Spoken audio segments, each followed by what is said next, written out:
Hello student, I am here with a new topic of community health nursing. So in this particular section, we are going to learn about concept of community health and community health nursing, right? So let's see the outline of this topic or session. So in this, we are going to deal about definition of community health nursing, scope of community health nursing, concept of health and illness, dimension and determinants of health, level of prevention and health problems in India.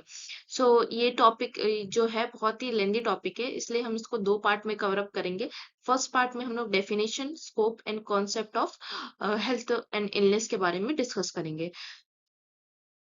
Community health nursing क्या होता है? Definition discuss करने से पहले हम इस term को थोड़ा सा समझते हैं कि बेसिकली ये टर्म कहना क्या चाह रहा है। जब ये टर्म आपको समझ में आ जाएगा तो आप डेफिनेशन इजीली फॉर्म कर लोगे, रटने की जरूरत नहीं पड़ेगी डेफिनेशन को। सो कम्युनिटी हेल्थ नर्सिंग क्या होता है? Community means, you all know community means a group of people where the people share a common interest, common goal, common tradition, common culture in the same particular geographical area. Okay, health is a state of complete physical, mental, social well-being, rarely absence of disease.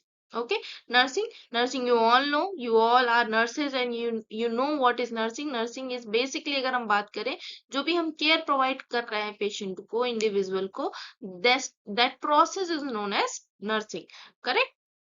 Okay, definition की बात करें, community health nursing is the synthesis of, किससे मिलके बना हुआ है? Nursing and public health practices से मिलके बना हुआ है। यानी कम्युनिटी हेल्थ नर्सिंग किससे मिलके बना हुआ है? एक तो नर्सिंग से और दूसरा पब्लिक हेल्थ प्रैक्टिसेस से मिलके बना हुआ है, जिसमें एक नर्स क्या करती है? हेल्थ को प्रमोट करने का काम करती है। यानी हेल्थ को हम क्या कर रहे हैं? जो भी हमारा ऑप्टिमम हेल्थ कंडीशन है उसको प्रमोट करती है और प्रिवेंट करती है, जो भी इलनेस है, डिजीज कंडीशन है, उसको प्रिवेंट करने का काम करती है। यानी हम कह सकते हैं कि कम्युनिटी हेल्थ नर्सिंग बेसिकली क्या होता है? कॉम्बिनेशन ऑफ होता है, combination of nursing and public health practices होता है, जिसमें एक नर्स क्या करती है? हेल्थ को प्रमोट करती है और प्रिवेंट करती है इलनेस को, right?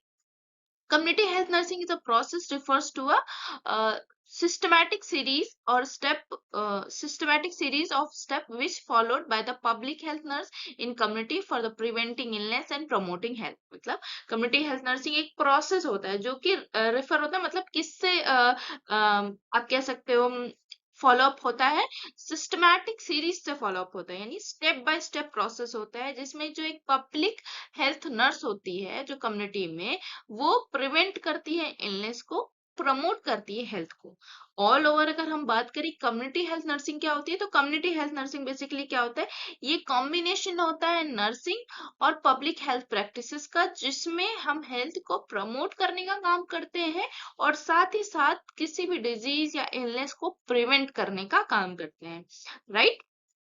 Next is scope of community health nursing. Scope of community health nursing, scope आपने इससे पहले भी पढ़ा होगा साइकोलॉजी में, सोशियोलॉजी में, कि स्कोप क्या होता है, पर्टिकुलर सोशियोलॉजी का स्कोप क्या है, साइकोलॉजी का स्कोप क्या है। वैसे ही आज हम इसमें पढ़ने वाले कम्युनिटी हेल्थ नर्सिंग का स्कोप क्या है।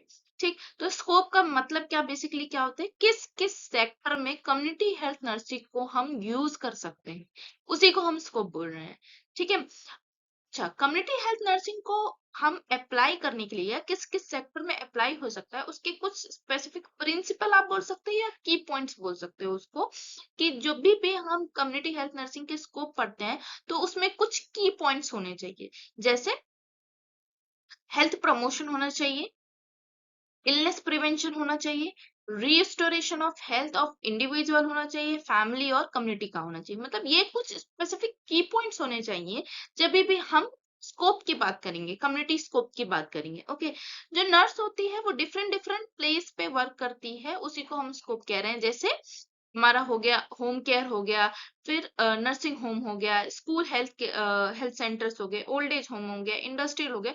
मतलब डिफरेंट डिफरेंट सेक्टर जो हम पढ़ेंगे जहाँ पे नर्स वर्क कर सकती है, उसको हम स्कोप के अंदर लर्न करने वाले हैं। ओके, ओके, तो जो स्कोप्स होते हैं, पहला स्कोप क्या है?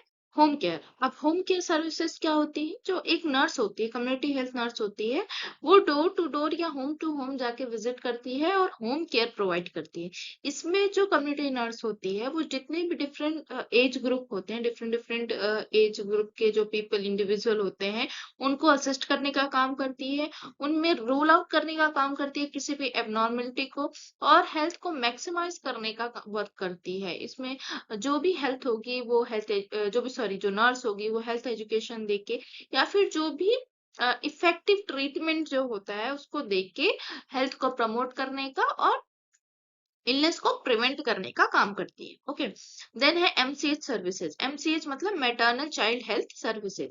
इसमें क्या होगा, जो नर्स होगी ऑलरेडी, ये एक आप कह सकते हो ना, जब जो नर्स होगी ना वो डोर टू डोर विजिट कर रही है तो उसमें बहुत सारी चीजें आ जाएंगी, डोर टू डोर विजिट में ही ये सारी चीजें आ जाएंगी, क्योंकि जो कम्युनिटी होता है एक बहुत वास्ट एरिया होता है, और उस वास्ट एरिया में कोई पर्टिकुलर एक एरिया नहीं होता है जहाँ पे, जैसे हॉस्पिटल सेटअप एक पर्टिकुलर एरिया होता है जहाँ पे जितने भी लोग आते हैं या पेशेंट आते हैं, इंडिविजुअल आते हैं, हम उनको हेल्थ एजुकेशन या ट्रीटमेंट दे रहे हैं। यहाँ पे हमें क्या करना है, हर एक इंडिविजुअल के पास जाके हमें ये सर्विसेज प्रोवाइड करनी है।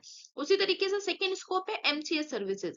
यहाँ पे हम मेनली क्या किसको प्रोवाइड करेंगे अपनी सर्विसेज, मैटरनल यानी मदर जो भी प्रेग्नेंट लेडी होगी उसको, और चाइल्ड जो भी न्यूनेट होगा या चिल्ड्रन होंगे उनको हम हेल्थ सर्विसेज प्रोवाइड करेंगे। जो भी गवर्नमेंट के थ्रू जो भी प्रोग्राम्स रन हो रहे हैं उनके बारे में एजुकेट करेंगे, हेल्थ एजुकेशन देंगे, और जितने भी गवर्नमेंट इंस्टीट्यूशन है जहाँ पे इसकी फैसिलिटी है, फ्री ट्रीटमेंट है या टैबलेट डिस्ट्रीब्यूशन हो रहा है, जैसे आयरन फॉलिक एसिड जो प्रेग्नेंट लेडी होती है उनको नीड होती है ताकि न्यूरल ट्यूब जो डिफॉर्मिटी है वो ना हो जाए, तो इसके बारे में एजुकेट करेंगे और ये भी बताएंगे कि वो फ्री डिस्ट्रीब्यूशन हो रहा है तो आप किस तरीके से उसका बेनिफिट ले सकते हैं। तो ये सारी चीजें हमारी एमसीएस सर्विसेज में आ जाएगी। Then family planning. Family planning बहुत इंपॉर्टेंट रोल प्ले करता है कम्युनिटी एरिया में। ओके, क्योंकि जैसे सिटीज में अगर हम बात करें तो लोग एजुकेटेड होते हैं, लोग समझदार होते हैं कि हमें फैमिली प्लानिंग करनी चाहिए, या फैमिली प्लानिंग जब हम फैमिली प्लानिंग कर रहे हैं तो कब करनी चाहिए, अर्ली प्रेगनेंसी, लेट प्रेगनेंसी, ये सारी चीजें उनको पता होता है, या फिर अगर नहीं भी पता होता है तो वो डॉक्टर से कंसल्ट करते हैं। कम्युनिटी एरिया में ऐसा कोई समझाने या बताने वाला नहीं होता है, लोगों के पास लैक ऑफ अवेयरनेस होती है, लैक ऑफ नॉलेज होती है, इस वजह से वो फैमिली प्लानिंग नहीं कर पाते हैं। तो इससे और आपको पता है ना कि फैमिली प्लानिंग अगर प्रॉपर नहीं होगी, लाइक अर्ली कोई प्रेगनेंसी हो रही है, अर्ली मैरिज हुआ, अर्ली प्रेगनेंसी हो गई, तो कितने सारे कॉम्प्लिकेशंस हो सकते हैं, या फिर लेट प्रेगनेंसी हो रही है, लेट मैरिज हो रही है, तो क्या कॉम्प्लिकेशंस हो सकते हैं। इन सारी चीज के बारे में जब हम बताते हैं, और दूसरी चीज फैमिली साइज के बारे में हम बताते हैं, कॉन्ट्रासेप्टिव के बारे में बताते हैं, तो वो भी एक तरह का स्कोप होता है हमारे कम्युनिटी हेल्थ नर्सिंग में। Okay, school health nursing. School health nursing is very important, because जो स्कूल में बच्चे होते हैं, जैसे कम्युनिटी एरिया में बच्चे होते हैं ना, तो वो क्या करते हैं, पहली चीज तो उनको अच्छे से मील नहीं मिलता है, क्योंकि कम्युनिटी में लोग क्या होते हैं, डिपेंडिंग अपॉन फार्मिंग। अच्छे से खाना खाना पानी नहीं मिलता है, जो पेरेंट्स होते हैं वो खेतों में मतलब काम करते हैं तो अपने बच्चों पे ध्यान नहीं दे पाते हैं, क्योंकि उनका अर्निंग सोर्स ही वही है। अगर वो उस पे डिपेंडेंट नहीं रहेंगे या उसको अच्छे से मतलब काम नहीं करेंगे तो उनके पास मनी नहीं आ पाएगा, राइट। तो वो अपने बच्चों को ध्यान नहीं दे पाते हैं, इसीलिए गवर्नमेंट ने, या फिर आप कह सकते हो जो पुअर फैमिली से बिलोंग करते हैं वो भी अपने बच्चों को अच्छा रिच डाइट नहीं दे सकते हैं, तो इसीलिए गवर्नमेंट ने एक प्रोग्राम रन किया है जिसको बोलते हैं मिड डे मील। अब मिड डे मील में क्या होता है, जो बच्चा स्कूल जाएगा उसको हम इसको गवर्नमेंट क्या करती है, फ्री में फूड प्रोवाइड करती है। ओके, तो अगर पहले हम हिस्ट्री देखें तो जो इंडिया है ना उसमें बहुत सारे बच्चे ऐसे थे जिनको प्रोटीन एनर्जी माल न्यूट्रिशन हो रहा था, और ऐसे बहुत सारे बच्चे मतलब डिसेबल्ड हो जा रहे थे। तो उससे प्रिवेंट करने के लिए, हेल्थ को प्रमोट करने के लिए गवर्नमेंट ने एक प्रोग्राम रन किया जिसको हम बोल रहे हैं मिड डे मील प्रोग्राम। इसके तहत क्या कर रहे हैं, जो जो भी सरकार है वो बच्चों को फ्री में मील प्रोवाइड कर रही है। तो फ्री में मील भी प्रोवाइड कर रही है, एक तो एजुकेशन अच्छा होगा क्योंकि स्कूल जाएंगे, दूसरा क्या होगा कि खाना अच्छा खाएंगे यानी डाइट अच्छी लेंगे तो हेल्थ भी अच्छी होगी।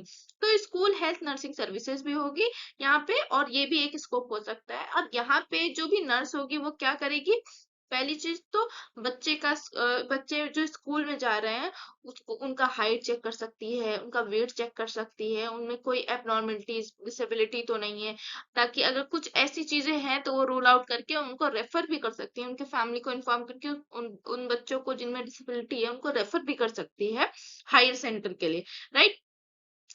और यहाँ पे बेसिकली जो नर्स है ना वो यहाँ पे एक की वर्ड की तरह काम कर रही है कि यहाँ पे वो सारी चीज को रूल आउट कर रही है, कोई भी प्रॉब्लम आ रही है उसको रूल आउट कर रही है, या तो प्रिवेंट कर रही है या तो रूल आउट कर रही है और ट्रीटमेंट बाद में बता रही है, राइट। तो स्कूल हेल्थ नर्सिंग भी एक तरह का स्कोप हो सकता है। Then industrial health nursing same as school health nursing है वैसे इंडस्ट्रियल भी हो गया, कि इंडस्ट्री में कोई प्रॉब्लम्स आ रही है या इंडस्ट्री में ऑक्यूपेशनल हैजार्ड्स हो रहे हैं तो उसके बारे में अवेयर कर रही है, एजुकेशन दे रही है। कोई प्रॉब्लम्स आ रही है तो उसको उसके बारे में पहले से बता रखा है उसने, मतलब एजुकेट कर रखा है नर्स ने कि ऐसे ऐसे जैसे आप कोल माइन में वर्क कर रहे हैं तो मास्क लगा के वर्क कीजिए वरना लॉन्ग टर्म के बाद आप एस्थमेटिक हो सकते हैं, या सिलिकॉन फैक्ट्री में काम करते सिलिकॉसिस हो सकता है। ये सारी चीजों के बारे में जो पब्लिक हेल्थ नर्स होगी, कम्युनिटी हेल्थ नर्स होंगी, वो एजुकेट करेगी। और इसका एक स्कोप ये भी है industrial health nursing, right. Then है domiciliary nursing. Domiciliary nursing basically home care nursing जैसा ही होता है, जहाँ पे डोर टू डोर जाके जो नर्स होती है वो हेल्थ केयर प्रोवाइड करती है, बट यहाँ पे जो मेन जो केयर प्रोवाइड होगी वो मैटरनल केयर प्रोवाइड होगी, यानी जो भी माँ बनने वाली मतलब वुमेन्स होगी, या फिर after delivery post partum pre partum, ये सारी जो लेडीज होंगी उनको जो केयर प्रोवाइड होती है वो हमारी डोमिसिलरी नर्सिंग में आता है। उसके बाद जीरियाट्रिक नर्सिंग में क्या होता है, ओल्ड एज एडवांस एज में जो पीपल होते हैं उनकी केयर करना, रिहैबिलिटेशन, उनकी डिफॉर्मिटी को रूल आउट करना, जैसे ऑस्टियोपोरोसिस हो गया, गाउट हो गया जिसे गठिया रोग बोलते हैं, ये सारी चीजों को रूल आउट करना। साथ ही साथ उसका क्या ट्रीटमेंट होता है, डाइटरी जो हमारे डाइटरी अप्लायंस होते हैं, कौन कौन से डाइट लेनी चाहिए, किस तरीके की डाइट लेनी चाहिए, किस कंडीशन में, और हमारा जो हेल्थ इंस्टीट्यूट होता है वहां पे रेफर करना है, ये सारी चीजें वो जीडियाट्रिक हेल्थ नर्सिंग में बताएगी। यहाँ पे बेसिकली एडवांस एज वाले पीपल होंगे, बूढ़े लोग होंगे, ठीक है। रिहैबिलिटेशन सेंटर, रिहैबिलिटेशन जो सेंटर होगा उसमें क्या करेगी, जो भी नर्स होगी वो किसी भी डिसेबिलिटी को क्या करेगी, रूल आउट करेगी। कोई भी दिक्कत आ रही है या किसी भी चीज मतलब जो भी क्राइटेरिया उससे रिगार्डिंग कोई प्रॉब्लम आ रही है पेशेंट को, तो उसको रूल आउट करने का यहाँ काम करेगी। देन मेंटल हेल्थ नर्सिंग, इसमें भी यही जो नर्स होगी वो इसी तरह काम करेगी कि रूल आउट करेंगे, जितनी भी प्रॉब्लम है उसको रूल आउट करेगी और रेफर करेगी हायर सेंटर के लिए।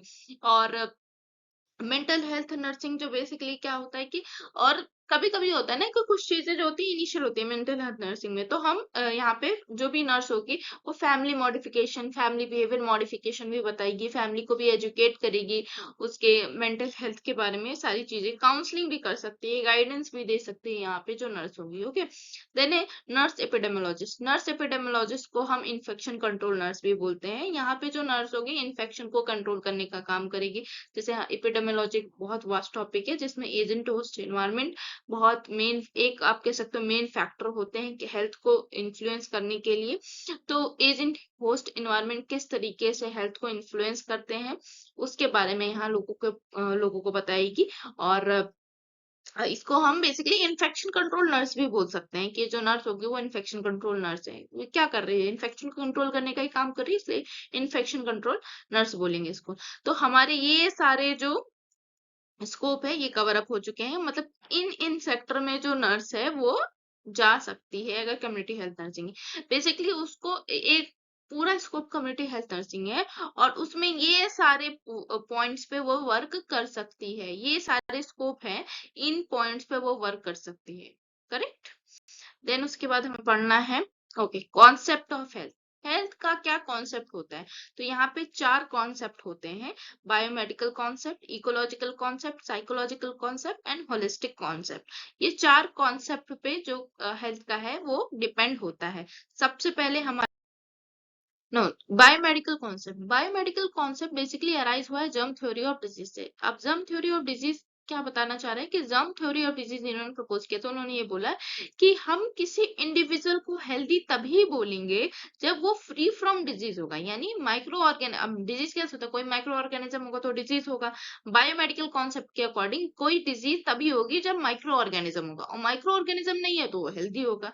तो इन्होंने ये बोला कि अगर किसी पर्सन के अंदर डिजीज नहीं है, माइक्रो ऑर्गेनिज्म नहीं है, तो हम उसे हेल्दी कंसिडर करेंगे according to biomedical concept propose by germ theory of disease. Okay, लेकिन इकोलॉजिकल कॉन्सेप्ट ने ये बोला कि इन्वायरमेंटल भी उतना ही रिस्पॉन्सिबल है जितना बायोमेडिक सॉरी ये जो हमारा जर्म थ्योरी बता रहा है, ये इन्वायरमेंट भी उतना ही रिस्पॉन्सिबल है जितना हमारा माइक्रो ऑर्गेनिज्म रिस्पॉन्सिबल होता है, किसके लिए, हेल्थ के लिए रिस्पॉन्सिबल होता है। ओके, इन्होंने बताया कि जो भी इकोलॉजिकल कॉन्सेप्ट है वो दो इशू को एराइज करता है, इम्परफेक्ट मैन या इनपरफेक्ट एनवायरनमेंट। इनपरफेक्ट मैन का मतलब होता है या इंडिविजुअल का मतलब होता है कि अगर मान लीजिए किसी में डिजीज है, ठीक है, अब कोई डिजीज है तो यानी वो डिजीज कंडीशन से सफर कर रहा है, यानी वो अनहेल्दी हुआ।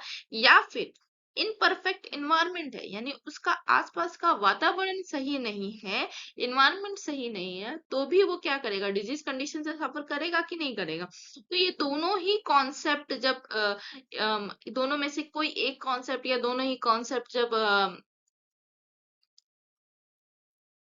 दोनों ही कॉन्सेप्ट में से कोई एक कॉन्सेप्ट हेल्थ को अफेक्ट करता है या दोनों कॉन्सेप्ट हेल्थ को अफेक्ट करता है, तो वो इकोलॉजिकल कॉन्सेप्ट के अंदर आता है। Ecological point of view, the health is viewed as the dynamic equilibrium between human being and environment, यानी ह्यूमन बीइंग और एनवायरनमेंट के अंदर जो इक्विलिब्रियम होता है, उसमें जब चेंजेस आते हैं, जो डायनेमिक चेंजेस आते हैं, उसकी वो हमारे हेल्थ को जब अफेक्ट करते हैं, तो हम उसे इकोलॉजिकल कॉन्सेप्ट के अंदर पढ़ते हैं, राइट। उसके बाद है साइकोलॉजिकल कॉन्सेप्ट। साइकोलॉजिकल कॉन्सेप्ट क्या होता है, health is not only biomedical phenomena but influence by social, psychological, cultural, economic and political factor of the people of concern. ठीक, यानी हेल्थ सिर्फ और सिर्फ बायोमेडिकल या इकोलॉजिकल कॉन्सेप्ट से ही नहीं अफेक्ट होती है, साइकोलॉजिकल कॉन्सेप्ट से भी अफेक्ट करती है, यानी आसपास के सोसाइटी से, साइकोलॉजिकल प्रॉब्लम से, कल्चर से, इकोनॉमिक्स कंडीशन से, पॉलिटिकल फैक्टर से जो अफेक्ट हो रही है हेल्थ, यानी जो मेंटल हेल्थ इफेक्ट हो रही है, वो हमारी आएगी साइकोलॉजिकल कॉन्सेप्ट के अंदर। यानी अगर कोई मानसिक रूप से अगर बीमार है, मानसिक रूप से जो डिजीज से सफर कर रहा है, तो उसको क्या हम हेल्दी बोलेंगे? जर्म थ्योरी के अकॉर्डिंग तो वो हेल्दी हुआ क्योंकि उसमें कोई माइक्रो ऑर्गेनिज्म नहीं है, बट वो पर्सन लेकिन किससे सफर कर रहा है, मेंटल इलनेस से सफर कर रहा है, तो क्या वो हेल्दी के अंदर कंसिडर होगा? नो, वो हेल्दी के अंदर कंसिडर नहीं होगा।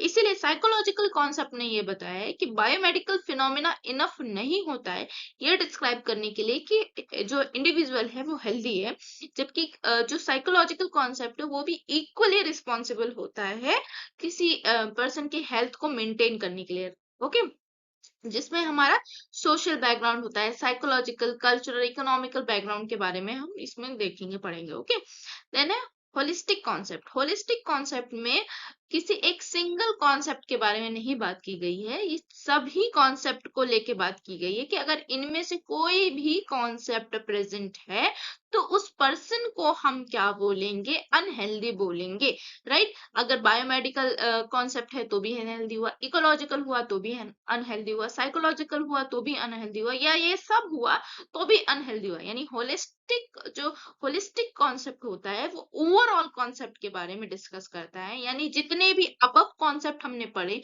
वो सारे कॉन्सेप्ट हो या फिर उनमें से एक भी कॉन्सेप्ट हो, तो वो होलिस्टिक कॉन्सेप्ट के अंदर आता है और उस पर्सन को हम अनहेल्दी कंसिडर कर सकते हैं, राइट।